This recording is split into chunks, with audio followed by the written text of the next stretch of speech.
I opened the door for her, she tripped and just pissed the chips into the cat. All over the window, into the chair. And because she was so drunk, she just went, shh. It was like pushing them into the road. She's not right. She's not right.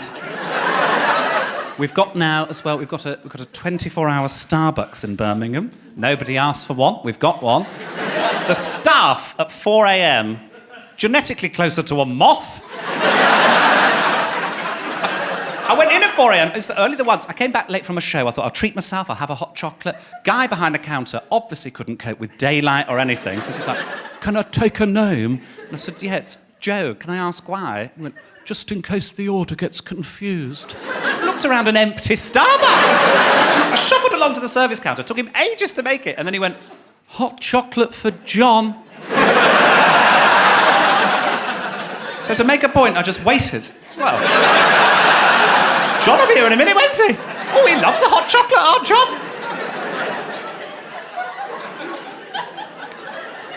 I suppose it's gentrification, isn't it? It's happening everywhere. I don't mind it really, because it's nice to have nice places to go out and whatever. I think my issue with it is that it jumped up at me, because I didn't go out for a while, because I was writing a sitcom about gay pirates.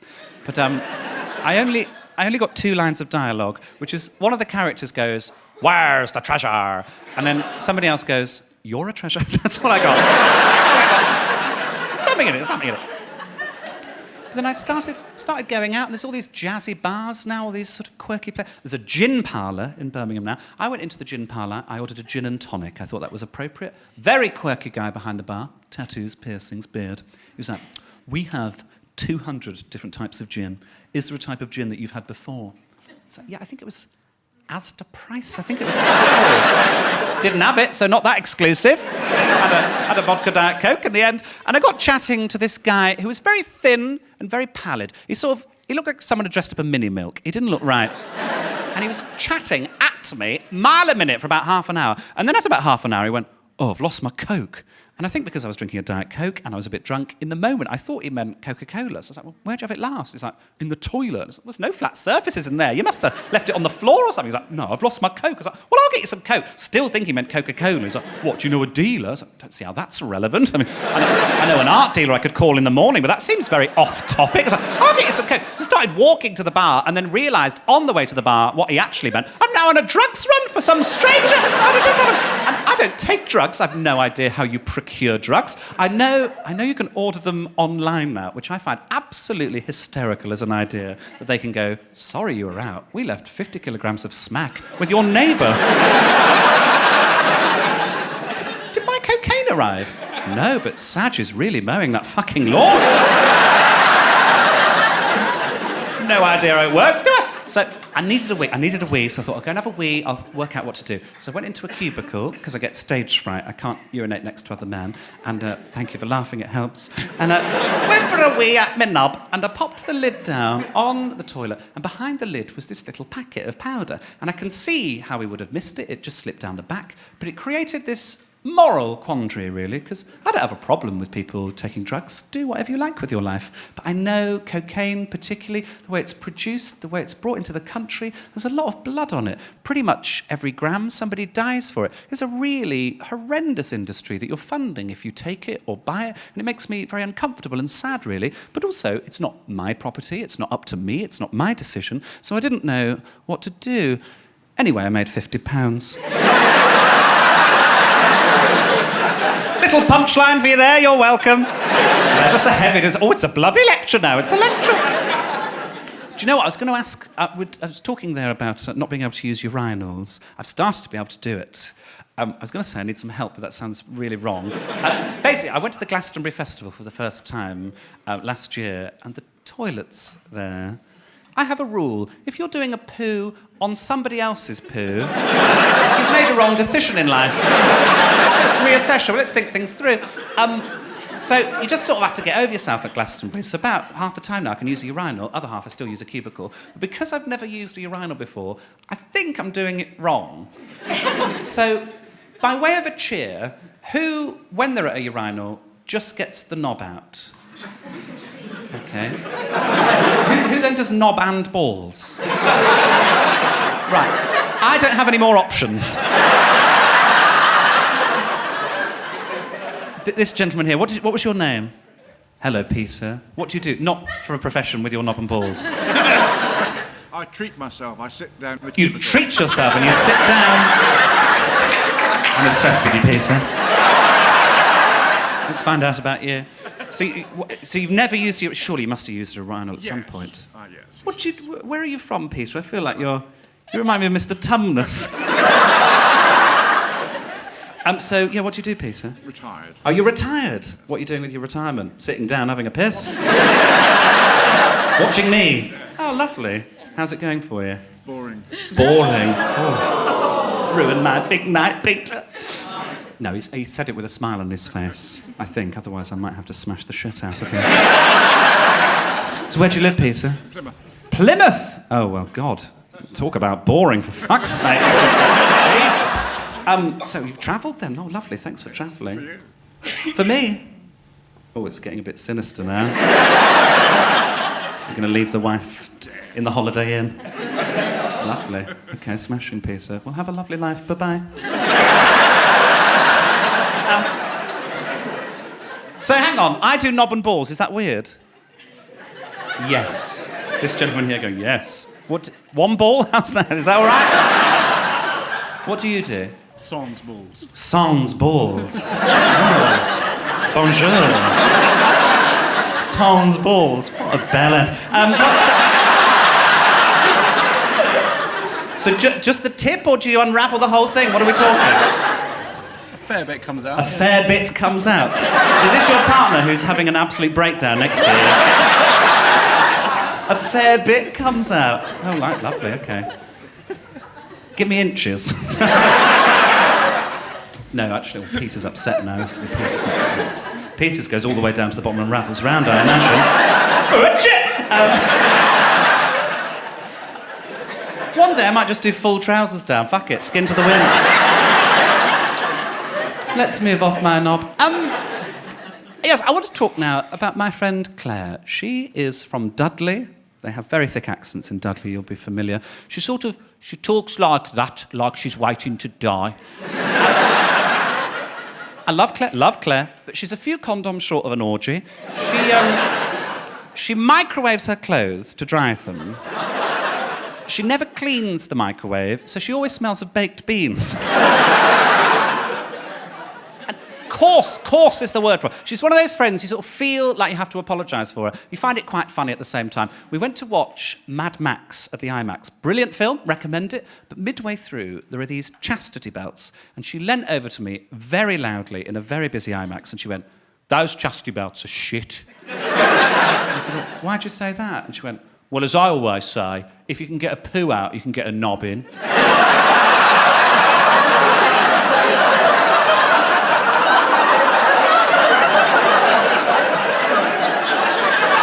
Okay, sure. All right. Something to live your life by, sure. As you always say, never stop saying that, do you, Claire? Little catchphrase. Oh, and she's so bad with men, dreadful with men. She'll go through a different boyfriend every sort of 2 or 3 months, and you know they're a bad egg, just based on their name. She'll introduce me, she'll be like, "This is Zane," or Adolf, or something. You just know. And last one, so awful. She came round, she said, "He's got this new sex thing where he likes to ejaculate on my face and take a photo of it." I said, "That's dreadful." And she went, "And I don't know what face to pull." It's a valid question, is it? Do you go like, "Thank you"? Or do you go like, "Sasa"? No Snapchat filter in the world for that, is there? Yes. And she gets so drunk as well, because we go out gay clubbing. We'll club a gay to death maybe once a month. So pleased with that joke when I wrote it. It's like, take the month off, Joe, fuck it. Because it's just a play on words as well. And I don't really engage with the gay community that often. There's one gay club which I love. It's called Hard Cock Life. And it's a gay hip-hop night. And it's because it's very camp gay men paired off with very aggressive, often misogynist rap lyrics. So it'll be like, "Smash her in the pussy." Like, "Yeah, smash her in the pussy!" That's really good. I don't know if it's an avocado and feta smash in the pussy, I'm not sure, but it's a very good night out. But she gets so drunk, Claire. I had to put her in a cab before midnight the other week. She got this bag of chips covered in curry sauce. She's not very graceful in heels at the best of times. She looks like when I put toilet rolls on my cat's legs. She just sort of like... Just not with it. the taxi driver spotted her a mile off. He's like, "You're not coming in this cab with those chips." And she went, "All I want in my life is these chips. That's all I've ever wanted." He's like, "If you soil the cab in any way, you'll have to pay a big fine." She's like, "I won't, I promise, I just want these chips." He was like, "All right." I opened the door for her. She tripped and just pissed the chips into the cab. All over the window, into the chair. And because she was so drunk, she just went, "Shh." It was like pushing them into the road. She's not right. She's not right. I got a mug from my auntie which has got a motivational quote on it, and I hate a motivational quote. The quote is, "You've got the same amount of hours in the day as Beyonce." But not the resources, Janet. I do love that painting. There's a few things I love about the house. I love a gadget. So I've got an Alexa. Have people got Alexas? If you don't know what it is, it's like a little disc, and you call it Alexa, and she does things for you. I literally got it because I wanted to teach her sinister things. That's literally the only reason. I just wanted, when friends had come round for dinner and they were leaving, they were saying, "Oh, lovely to see you, Joe. Thank you so much for having us." I just wanted to go, "Alexa, lock the doors." I've got these plugs as well that connect to the lights, and it means I can turn the lights on using Alexa. And I've given all the lights in my house middle-aged receptionist names. So when I go up to the bedroom, I go, "Alexa, turn Susan on." It feels nice. A lot of comics, a lot of writers will have next to their bed a pad and pen where they'll jot down ideas, things that come to them at 4 a.m. in the morning that they think are genius. I used to have the pad and pen, but I never used it because I couldn't be bothered, really, when I woke up. Now I've got Alexa, I do it all the time. I ask her to remind me of stuff all the time. Here are my 4 favourite things that I've asked Alexa to remind me. 1, glory hole in a glass door. Not sure if I was going to pitch that to Dragon's Den. Oh, a solution to the drugs problem, which actually I think is quite good. In my utopia, all drugs are legal, but they're all £1, and you have to really want them because the only way to access them is in those grabber machines that they have at fairs. Waking someone to tell them something unimportant, I just love the idea of running into Mum and going, "Mum, Mum, Mum, Mum, Mum, Mum! I'm really enjoying the latest series of Game of Thrones." And finally, who called them turtlenecks and not ugly shit clothes? Who did that? Who did that? Showed Alexa to Peter when he came round when I first got her. I said, "That's good, isn't it? She answers questions, plays music." He's like, "It's a piece of shit." Disappeared into the house. Next morning, I was talking to my father at 11 a.m. on the dot, because I remember it very vividly, because Alexa pops up and goes, "This is your daily reminder to suck a dog's cock."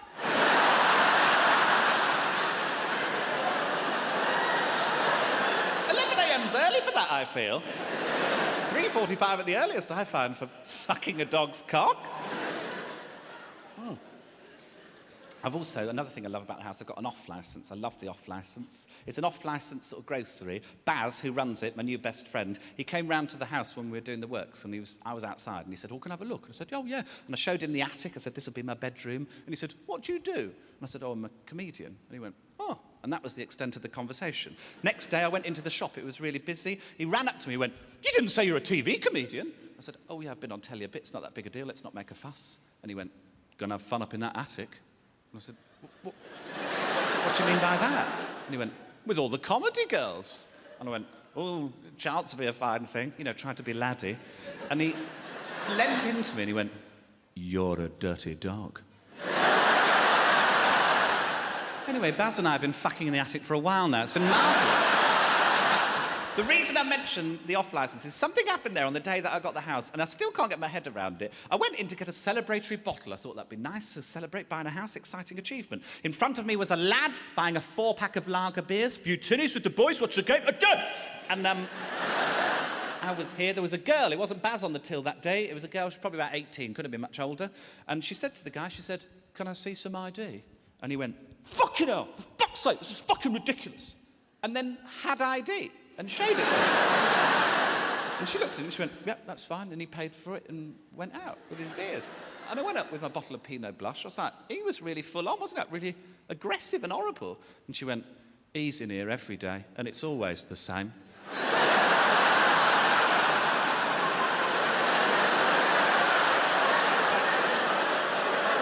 Time moves in one direction.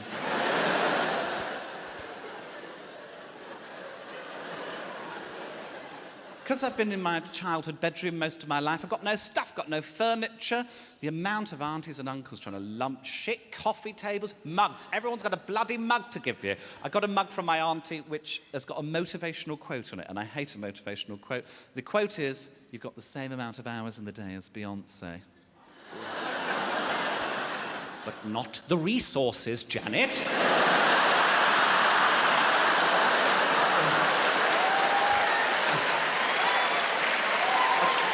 I showed it to Peter, I said, "That's bollocks, isn't it?" And he went, "Yeah, so did Rose West, see how that turned out." I was like, "It wasn't my issue with the mug, but you go for it, darling." I've become a bit obsessed with tap because I'm on my local sell and swap Facebook group. If you're not on yours, there will be one in your local area. Have a look at it after the show. What it is, if you're not familiar with the sell and swap concept, it's people with nothing to do with their lives trying to sell and swap utter shit that they found in their houses. There was a woman on there the other day. She wanted to swap these sausages. She bought some cauldron vegetarian sausages. She realised they weren't vegan. She wanted to swap them for a bag of fruit, e.g. plums. I know what fruit is. I don't need an example. What is this fruit? Some of the shit you get on here. Wooden snail. Right. 4 comments. Who's looking at that going, "I need more information"? What is that? I don't know what that is. Unusual unglazed vase. You say unusual. I think someone's wrapped some ham round itself. That's what it looks like to me. This one's... It's horrible, that, isn't it? Horrible. This one's particularly batshit. This is, I'll zoom in on this one. About 120 adult DVDs can easily sell for £1 each, so good profit. Open your boot at work and let the lads dive in. Look at them just on the side next to the kettle. Horrible. Of course I'm trolling this group, of course I am, with my character Christopher Butterslit. There he is. That's a drawing I did of Mickey Flanagan that didn't go very well.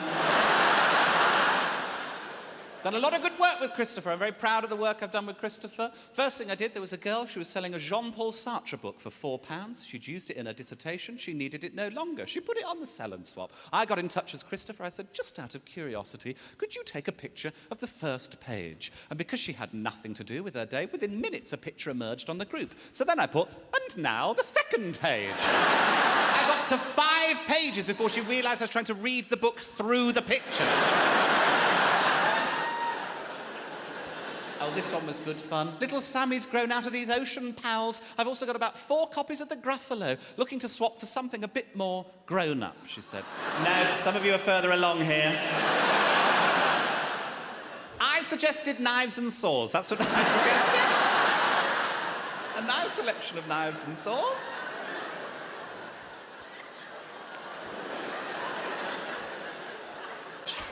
She put, not quite what I had in mind. So I thought about it for a little while. I was like, oh, I've got some adult DVDs. Let the lads dive in.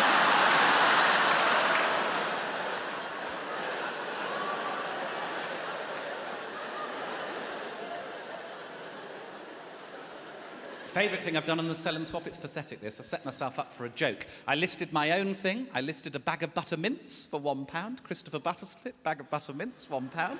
Logged out, logged in as me, Joe Lycett, commented, what condition are these in? Logged back out, in as Christopher Butterslit, mint condition. Very happy with that.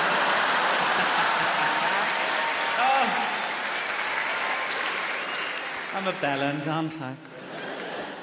Now, guys, I want to tell you about a little project I've been working on for the last year. And there's no nice way of saying this. There's no easy way of saying this. I'm just going to have to rip the plaster off. For the last year, just under a year, I have been trying to destroy the career of Tom Daly. There's no easy way of saying it. I've said it. It's gone. It's out there now. I've said it. I've said it.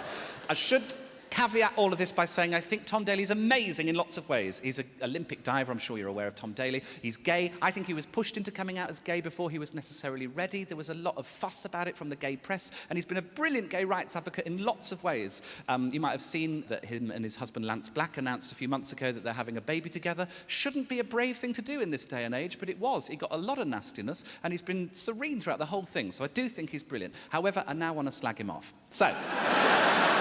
Tom Daly irked me last summer for 2 reasons, 2 Instagram posts, and I'll show them to you now. This is the first one. This is him at Gay Pride. Love the way that he's extending his arm out there to show the parade march there. Love the look of his smile on his face. Beautiful framing there.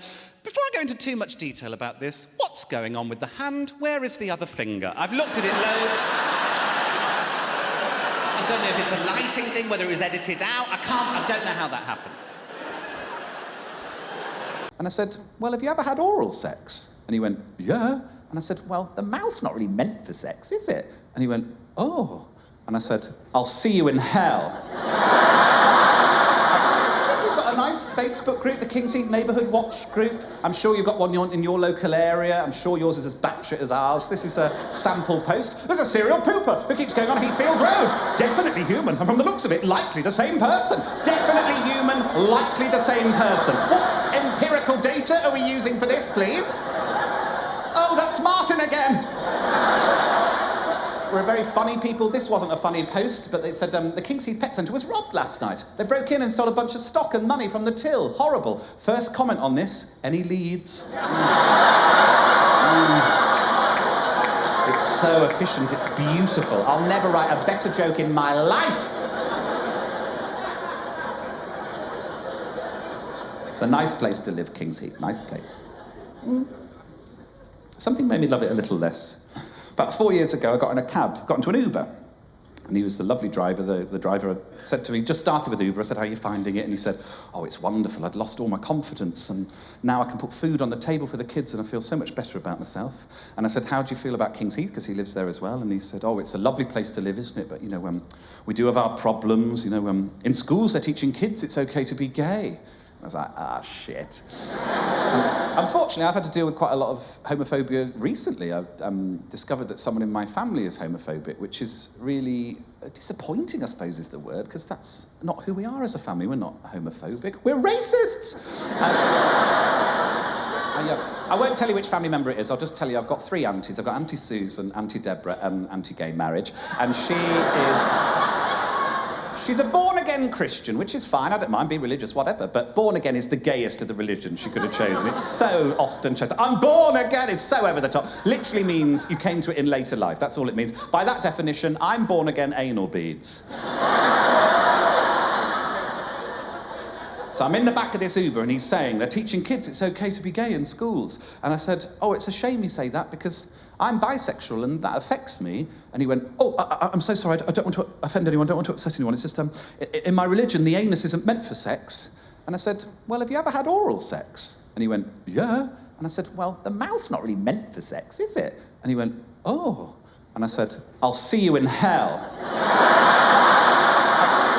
He loved that. He laughed. We laughed all the way through the journey. At one point, he said, you're really funny. Are you on Facebook? I was like, darling, I'm a huge fucking deal. But nobody, shouted. No one was aggressive. No one was violent. We just had an adult conversation about it. I got out the cab, reported him to Uber, and he lost his job. It's a nice story. It's a nice story. What he was referring to was, at that time, we had protests in our local area outside one of our schools. It was against this, you might remember, it was in the press a little bit. It's called No Outsiders, and it was a series of books that had been curated by one of the teachers at the school, a man called Andrew Moffat. And it was literally books that teach kids that some people have mummies and daddies and all different shapes and sizes of family. This is one of the books, Mommy, Mama and Me, completely harmless book. I'm against this book myself, just because it looks to me like they're raising a young Phil Spector, but other than that, it's a perfectly nice book. This is one of the other books, Daddy, Popper and Me. Again, I'm against this because it looks like Dominic Cummings and I are raising a child weird. I think that's fairly clear. But our MP at the time was this man, a man called Roger Godsiff. Now, I know he looks like a pantomime villain. He's absolutely not. He's a real-life villain. He's a twat. And he's a Labour MP, voted against gay marriage, and while these anti-LGBT protests going on in his constituency, he was nowhere to be seen. I'd emailed him, no response, and in the end, I was like, I'm just going to have to smoke this prick out. So I just did a bit of light trolling of Roger Godsiff, that's all I did. I just tweeted, I just said, has anyone seen Roger Godsiff? I think I saw him riding his bike. Where might you have seen him? People went mad for this. Oh, I saw him in the gym getting serious gains. I saw him playing for the local team. I mean, he got weird quite quickly, but that's Twitter, isn't it? That's what happens on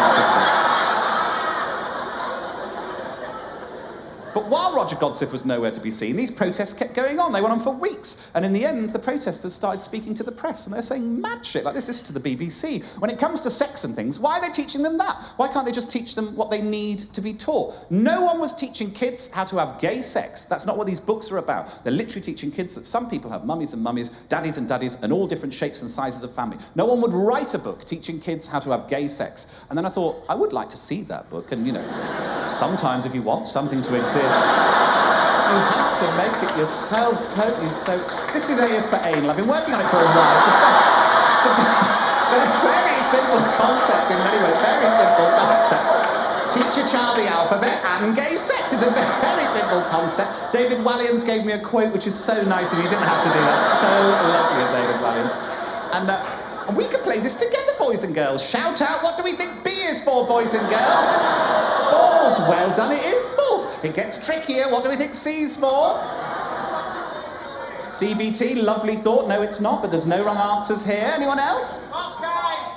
Cock cage? It's not cock cage, but it could be a cock cage. Yeah, no, I'll give it to you. It's cupping another bloke's balls. That's what it is.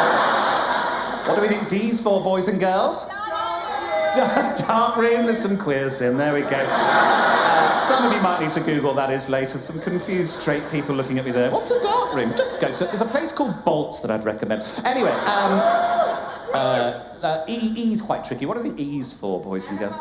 No, that's a nice thought there, Ellen, a nice thought, lovely. Emo? Easy access. It is easy access, well done! Well done! Very good! Said so confidently. Dad, is that you?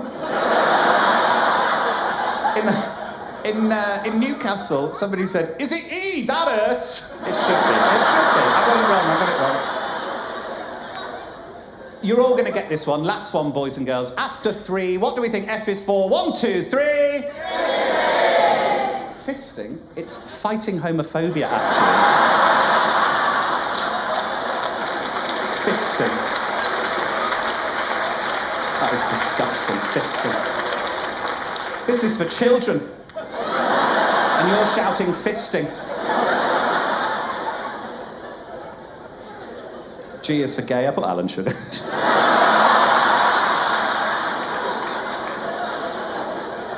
Sorry, it should be gay lord. Sorry.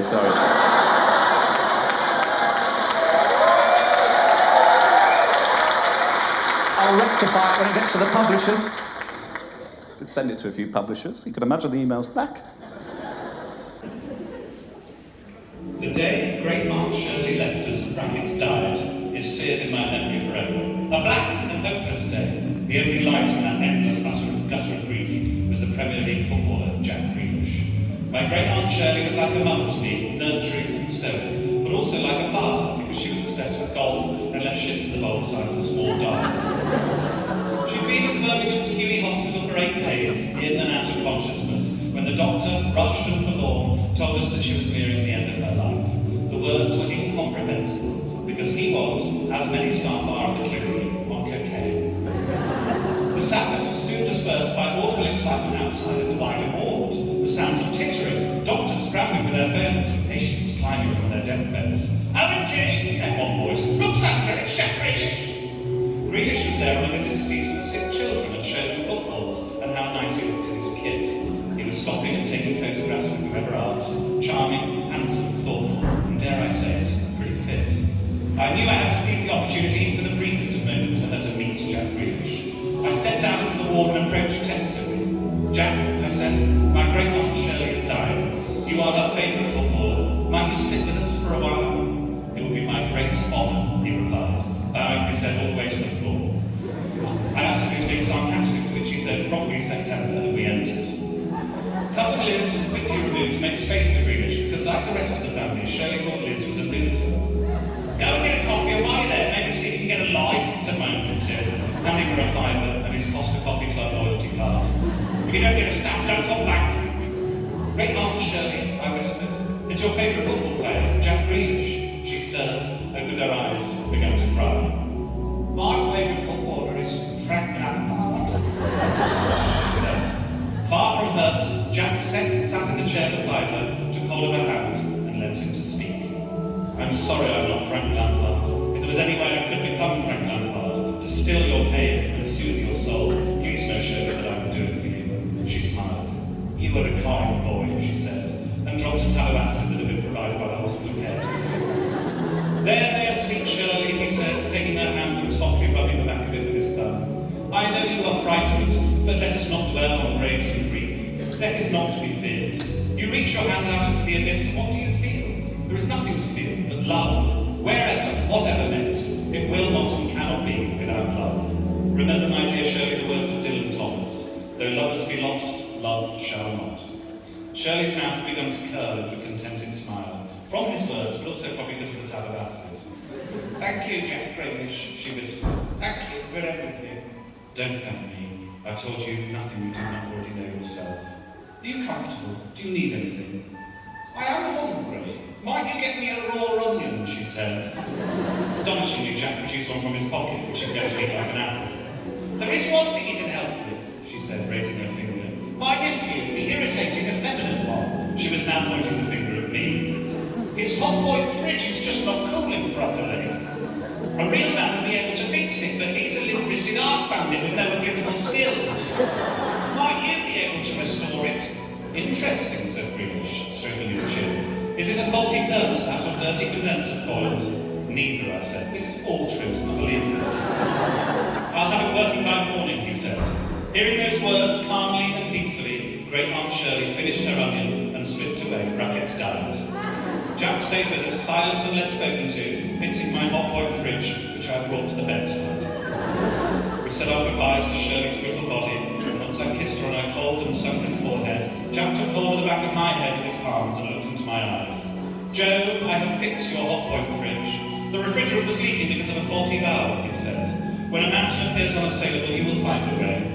Remember that grief is the price of love, and the price of a replacement valve will be £65 plus VAT. Shirley's life, your life, the life of a hot point fridge, even my life, they are all transient. But so is sorrow, it will pass.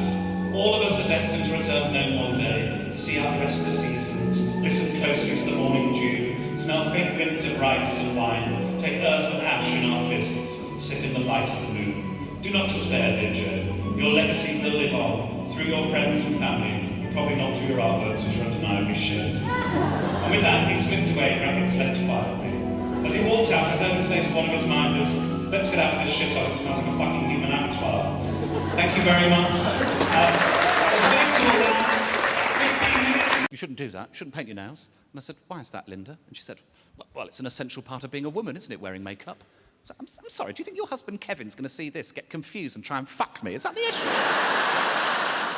Now, guys, I want to tell you about a little project I've been working on for the last year. And there's no nice way of saying this. There's no easy way of saying this. I'm just going to have to rip the plaster off. For the last year, just under a year, I have been trying to destroy the career of Tom Daly. There's no easy way of saying it. I've said it. It's gone. It's out there now. I've said it. I should caveat all of this by saying I think Tom Daly's amazing in lots of ways. He's an Olympic diver. I'm sure you're aware of Tom Daly. He's gay. I think he was pushed into coming out as gay before he was necessarily ready. There was a lot of fuss about it from the gay press, and he's been a brilliant gay rights advocate in lots of ways. You might have seen that him and his husband Lance Black announced a few months ago that they're having a baby together. Shouldn't be a brave thing to do in this day and age, but it was. He got a lot of nastiness, and he's been serene throughout the whole thing, so I do think he's brilliant. However, I now want to slag him off. So, Tom Daly irked me last summer for two reasons, two Instagram posts, and I'll show them to you now. This is the first one. This is him at Gay Pride. Love the way that he's extending his arm out there to show the parade march there. Love the look of his smile on his face. Beautiful framing there. Before I go into too much detail about this, what's going on with the hand? Where is the other finger? I've looked at it loads. I don't know if it's a lighting thing, whether it was edited out. I don't know how that happens. I've got no issue with any of that, really, apart from the weird finger. I've got no issue with this other post. Beautifully framed again. His skin looks radiant in that little triangle. Marvellous. Brave to wear a tank top, but he seems to manage it. I think it's wonderful. It's lovely. I've got no issue with any of this. I think it's all brilliant. I have no issue with any of this as well. Happy Pride, everyone. It's been so awesome to take part in my first ever Pride. He'd not been before. But let's not forget why we have this day and how much more we have to fight for in many other social justice movements around the world. No issue with any of that. Brilliant that he went to Pride. I think we all should at some point in our lives. It's good fun, if nothing else. else. My issue with both of these posts is not what's in them, it's what's underneath them, and that is this. At Barclays UK, #ad. That means that Tom Daly was sponsored by Barclays to go to Pride. And I don't have a problem with Tom Daly being sponsored to do lots of things. I understand when you're an athlete, you've got to make your money while you can. You're not monetizable forever. You might break your leg. Totally get being sponsored. But to be sponsored to go to Pride, which is a political event, it made me uncomfortable. It's sort of like going Black Lives Matter with Tesco. It made me uncomfortable. And I didn't want to make a big deal of this. I thought it's an error in judgment in some ways. Didn't want to make a big fuss about it. All I thought I'd do is a bit of light trolling of Tom Daly. That's all I thought I'd do. So what I did is I went onto this very post and I commented on it with hashtags of rival banks. That's all I did. Hashtag NatWest, hashtag Santander, hashtag HSBC.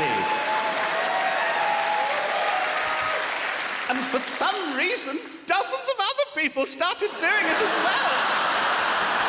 Hashtag Northern Rock, a nice nostalgic one. Viet Combank, an international one. Dozens of people did this, and I know that celebrities get paid loads for this. Barclays will have had a PR team all over it. I should mention that I trolled Tom Daly in a lot lighter way about 3 years ago. He posted to his Twitter a little post basically saying, just take the image below, personalise it. Just wanted you to customise an image in your own way. That's all he wanted you to do. Of course, I put him in a smack den. Who wouldn't in my position?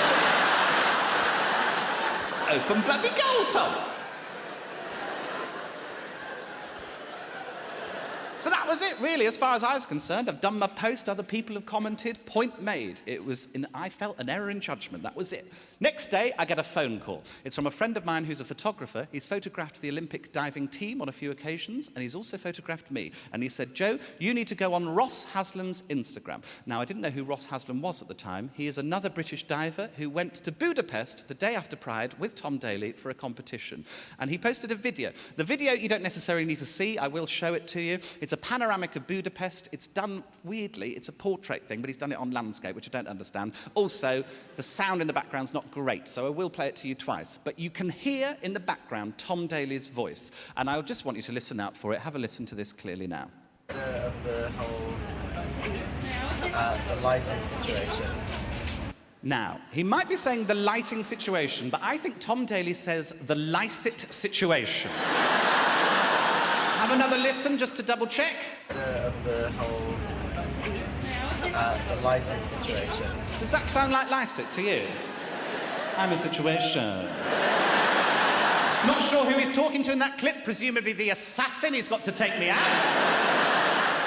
I like the Lyset situation. I'm going to write a book, The Lyset Situation. There's the cover.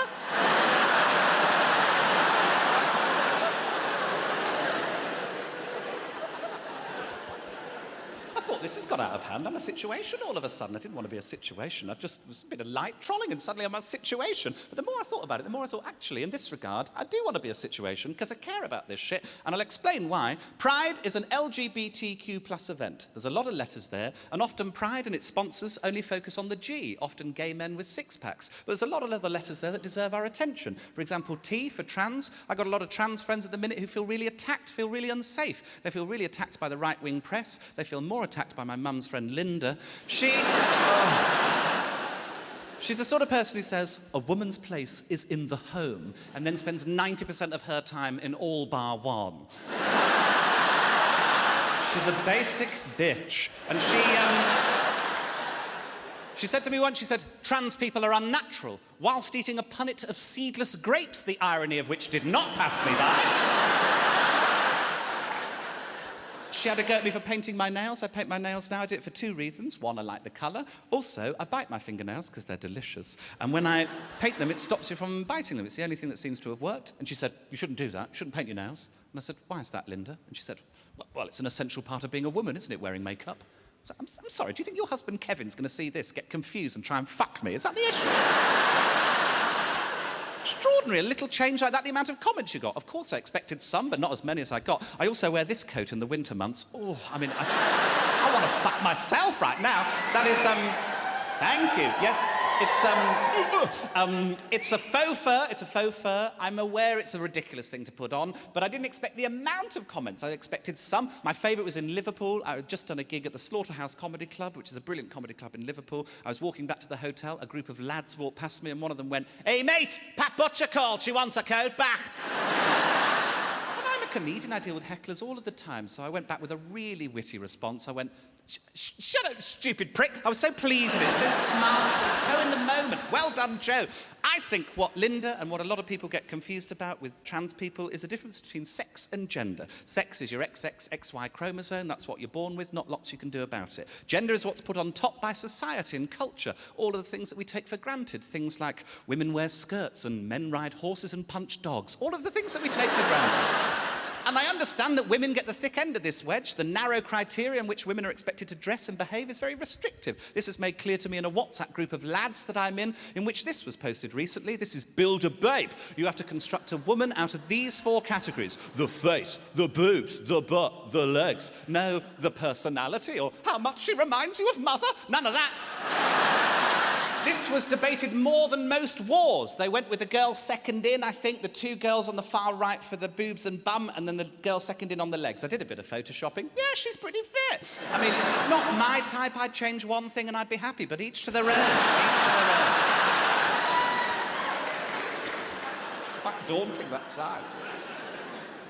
So, it's LGBTQ+, if you're interested. That's lesbian, gay, bi, trans, queer, and then the plus is for all of the other letters, and there can be as many letters as there are people in the world. Some of the more popular ones are asexual, gender fluid. That's where you don't see your gender as a fixed thing. It can be different things at different times. I was explaining that to Peter on one occasion. He was like, yeah, I know what gender fluid is, but the name gender fluid, you can imagine what it smells like.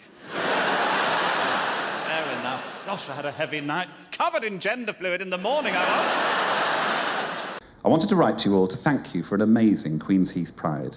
I'd also like to let you in on a little secret. I love fucking pussy. I didn't say that. Very sleepless night that night. Wasn't sure if I was in deep shit. Wasn't sure if I was going to get arrested. I didn't even know if anyone was going to show up.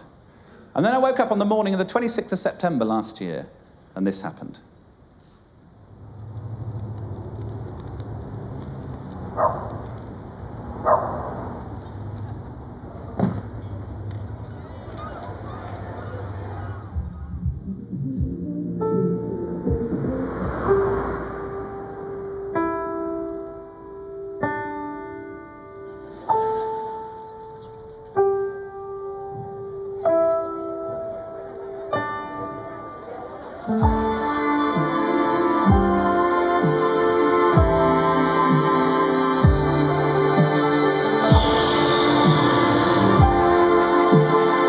This is the Queen's Heath Pride.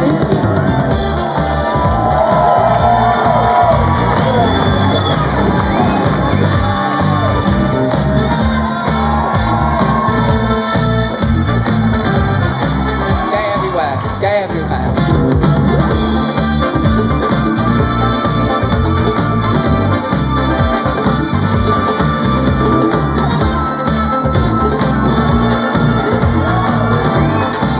Absolutely buzzing.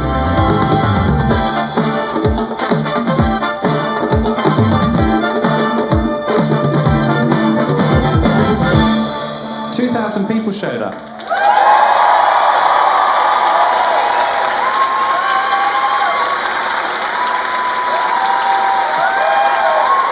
The most amazing day. It's an amazing day in my whole life. There were roller skating performers, there were costumes. Someone made this ridiculous costume. I'm hoping Alan Sugar's in there. The unicorn went up and didn't suffocate a child. They all loved it. Local businesses did big displays. This is Enki, it's a toy shop and bookshop, and they did this big pride display in their window. If you look at the book at the end there, it's Daddy, Papa and Me from the No Outside. Isn't that lovely? They also did A is for Anal in there. It was so nice. Isn't that lovely of them to do that? Lots of the businesses changed their names for the day. There's a tap house called The Duke, and it became The Duchess for the day. Our local wine bar, Grace and James, became Will and Grace and James. Kitchen Garden Cafe was a Kitchen Gaga Cafe. Fletcher's was Shares. I felt like they should have gone with Felchers myself, but each to their own, each to their own. Polly was Rue Polly Drag Race. There was one business that didn't change its name, but I wasn't cross because they're called Jism. So it's Turkish for mystery if you're interested, so. So many lovely comments from the day, this sort of thing. It was bloody brilliant. After a year, myself and my partner were victims of a homophobic attack in the area. It's good to see the community standing together for inclusivity. Thanks, and hope it's repeated. And the Birmingham Mail say King's Heath could hold a Queen's Heath Pride Parade every year. Guess what? We're going to fucking do that.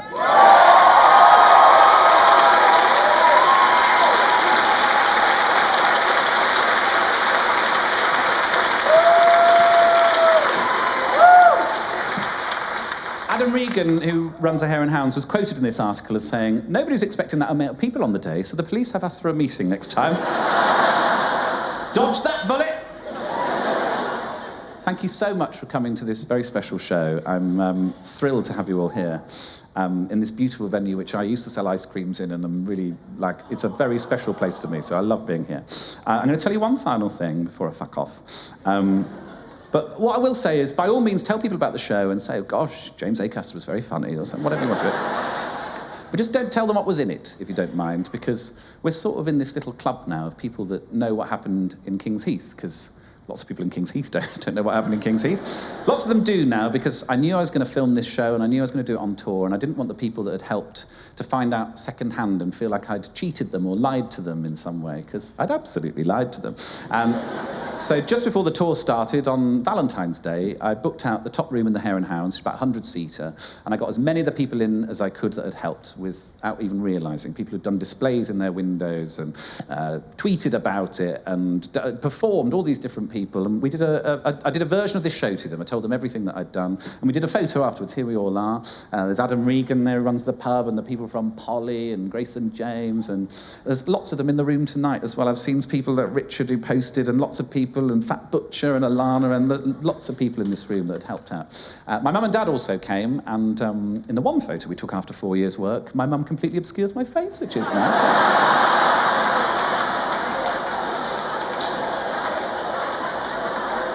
Helen Lyset fighting homophobia there.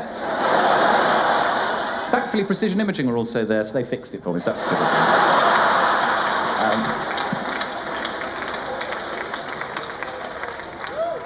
But truthfully, I was very moved by the whole thing. I thought it was beautiful how my community had come out in that way. And as it was on Valentine's Day, and this show is a love letter to those people, I felt like it was appropriate to write them a love letter. And so at the end of that show, I read them this.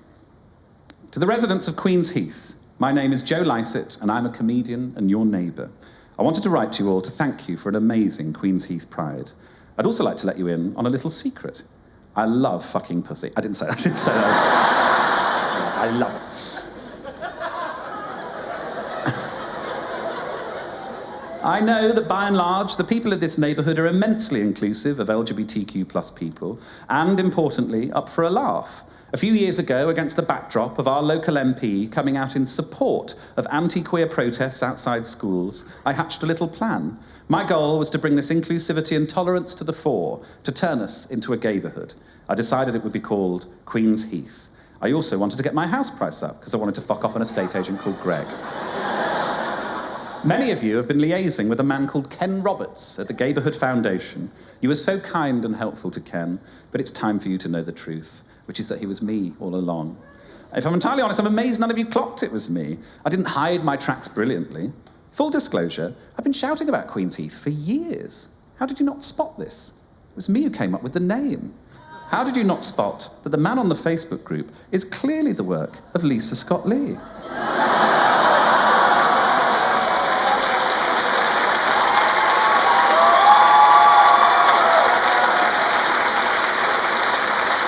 How did none of you see on the list of mediums for my painting of Chris Whitty that one of them was a Queen's Sheath? Why did no one ask me what my weird T-shirt was when I handed over the cheque to the Lord Mayor? It's a picture of a boy. That boy is an American footballer called Heath Queen. He looks like he has a gentle soul. Did you not spot the necklace I've been wearing on national television for the last 3 years with the letters Q and H? Did you not see the map I planted in an episode of my Channel 4 show, Joe Lycett's Got Your Back, for a place called Queen's Heath? How did none of you spot when last year I literally said Queen's Heath on the One show? But you spoke, Joe, about, how humour has really got you through all of the tricky things that have cropped up in your life, really. Oh, Queen's Heath, tell me about it. 3 years ago, I did it on Strictly Come Dancing. Shout out to my mum and her friends. Those Queen's Heath, the fact that I'm doing this as the coolest thing I've ever done. Those Queen's Heath, Queen's Heath.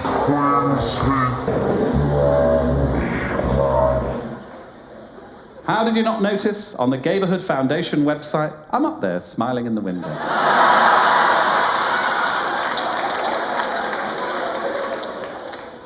You didn't spot any of this, because ultimately you didn't need to. You didn't need me to make this march a success, because you already believe that this place can and should be a safe haven for LGBTQ plus people. I gave you the smallest of pushes, and you turned it into something marvellous. To paraphrase my friend, the great Josie Long, you wanted something to exist, so you made it yourself. With pride, Joe Lycett.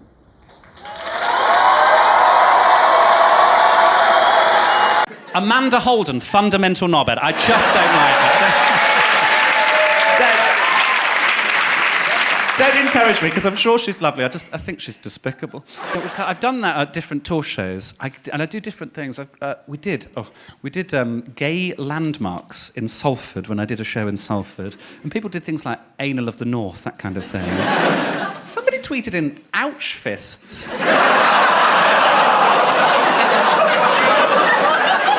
So wrong it goes out the other side, that, doesn't it? Completely unacceptable.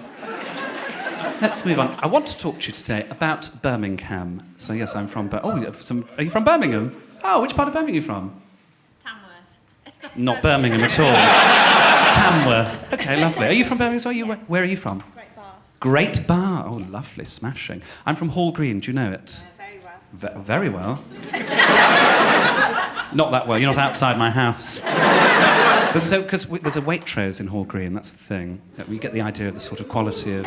I was outside the Waitrose. You don't have a Waitrose in Great Bar, do you? Not that I'm aware. No, you don't have roads in Great Bar. You just sort of wander around vomiting on one another, don't you? Yes, I was outside the Waitrose in Hall Green the other day. I saw a squirrel eating a croissant. That was too much for me. Oh, and there was a woman on her telephone the one day, she's speaking so loudly, and she went, no, it's Colin 'S, because it's the racist opinion belonging to Colin. Colin sounds like a hoot, doesn't it?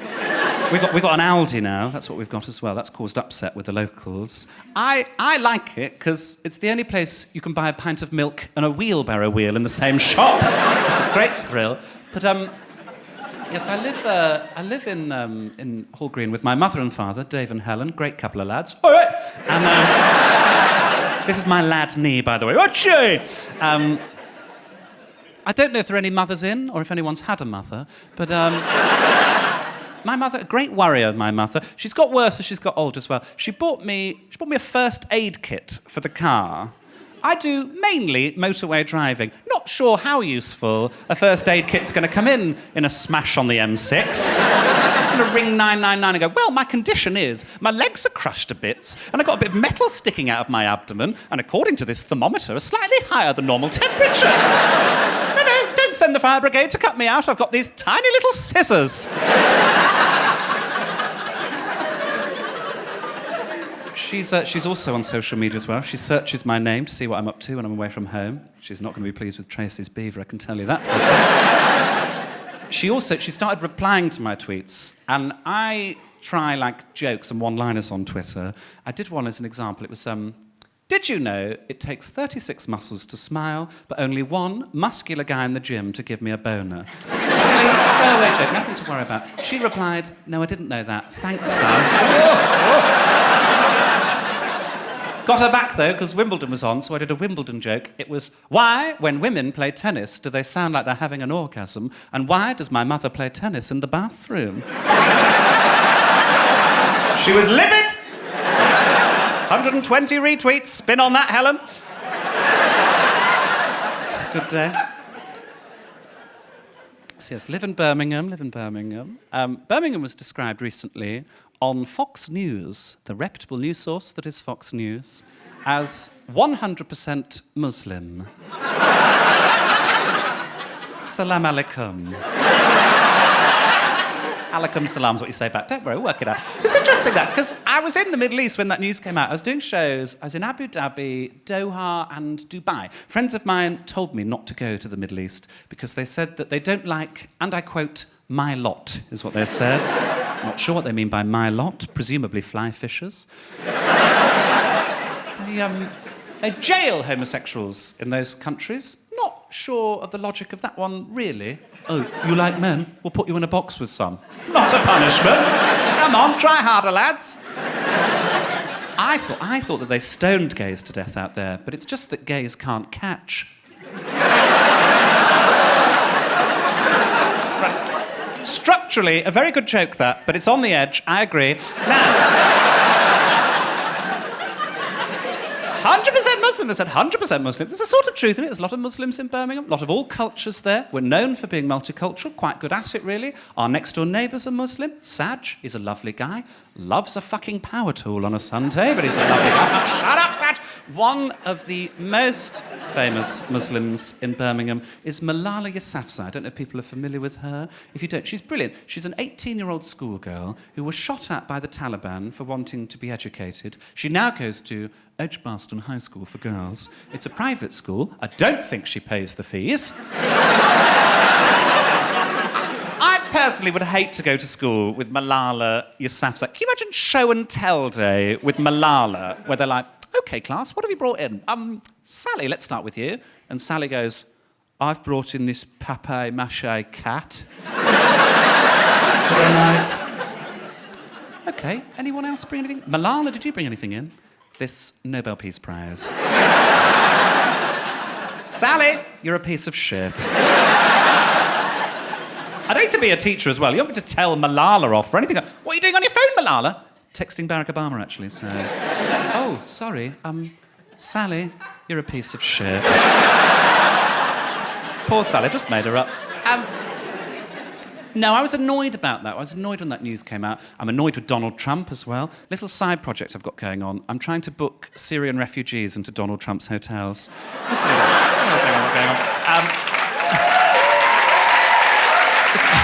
It's going okay. It's going okay.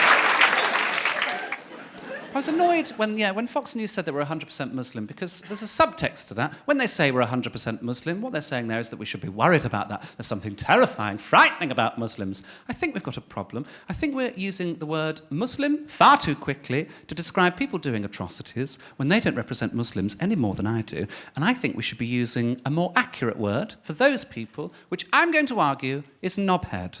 There'd be levels of knobhead. You'd have a moderate knobhead, all the way up to fundamental knobhead. And if we all did it, the news would have to catch up. They'd have to go, today, 2 knobheads bombed a car. They'd have to do it if we all did it. And it wouldn't necessarily be to do with just terrorist activity. Any knobheady activity would get the knobhead word. I've thought of some. People that wear a festival wristband after a festival.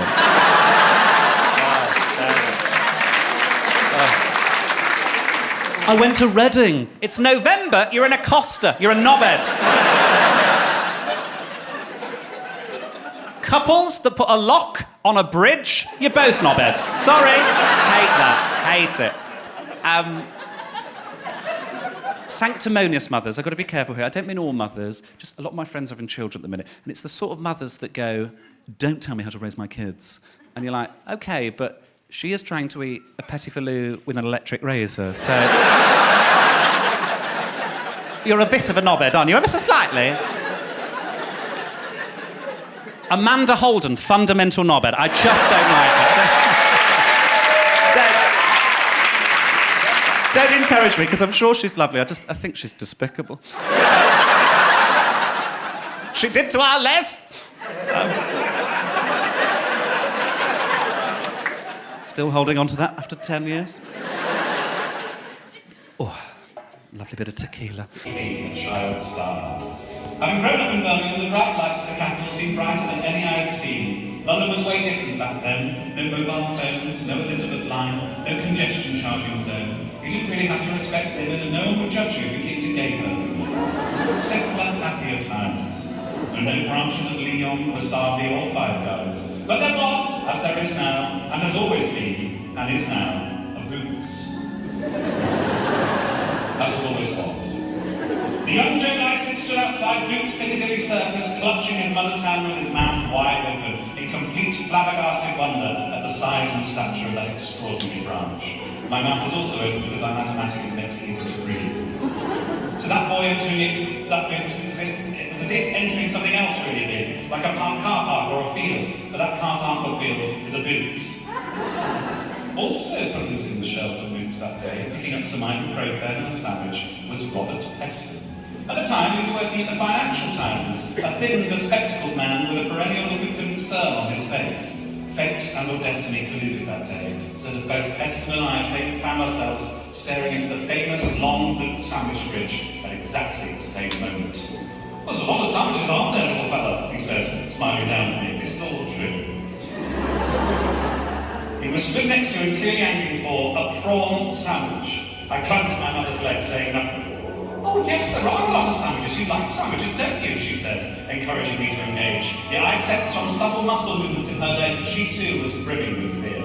I nodded. That's all I had. Words become as elusive to me as the meaning of the universe, or the reason Eamon Holmes does what he does. "And what sort of sandwiches do you like, chap?" Peston was trying his best. "Chicken?" I shook my head. "Okay, cheese pounds?" I shook it again. He only had one option left. "Prawn?" I didn't even really like prawns, but in that moment the sound of the word was almost soothing. I nodded enthusiastically. Robert let out a deep sound resembling an O, but it was more abstract than that. "Well, that is a surprise. I didn't think you liked prawns," said Mother, effortlessly transforming from caregiver to snitch. Okay, well, that does put us in quite the quandary, because I too was hoping to have a prawn sandwich, and I don't know if you've noticed, but there's only one prawn sandwich left. He literally had his hand on the fucking thing. My eyes darted around the fridge like darts in a fridge. The bastard was right, only one prawn sandwich, Peston's fingers already caressing the waxy cardboard box. "I'm sure you can have a different sandwich, little Joe. You like cheese, don't you?" My mother had now assumed the role of his chief negotiator. The woman had thrown me under the bus. Brackets, this is a turn of phrasing for legal reasons. I should clarify my mother has never once thrown me under a bus, but did once try and push me into a canal. "Oh, I can find somewhere else to get what Peston said unconvincingly.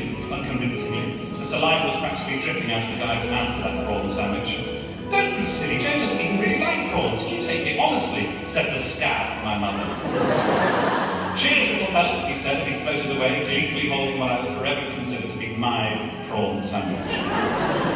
The rest of the London trip was completely ruined. I refused any other sort of sandwich and Mum started ignoring me, which I later learned is a parenting technique. She's since tried to convince me that pushing me into a canal is a parenting technique, but I'm yet to have that backed up with empirical data.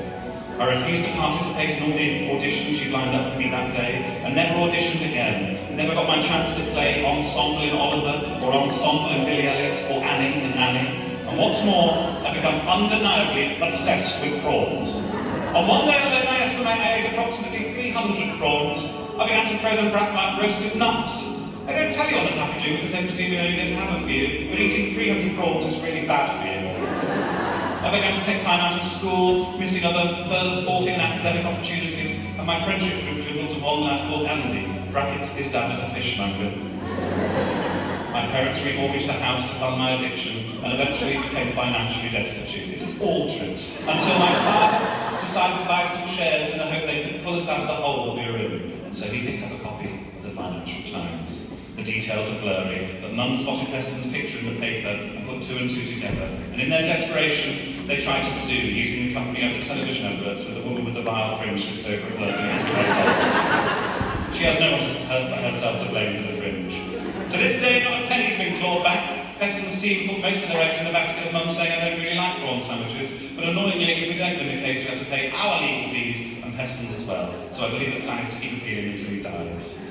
To recoup some of the fees, I did this painting of Peston in jail where he belongs, discovering my chance at childhood stardom. The painting was purchased for £8 million by Steph McGovern. A few years after that first encounter with Peston, whilst walking along one of Birmingham's canals, Mum asked what I wanted for lunch, and I said prawns, and in what she later described to the social services as an unfortunate ill-tempered moment, pushed me into the water saying, "See if you can find any in there, you little twat."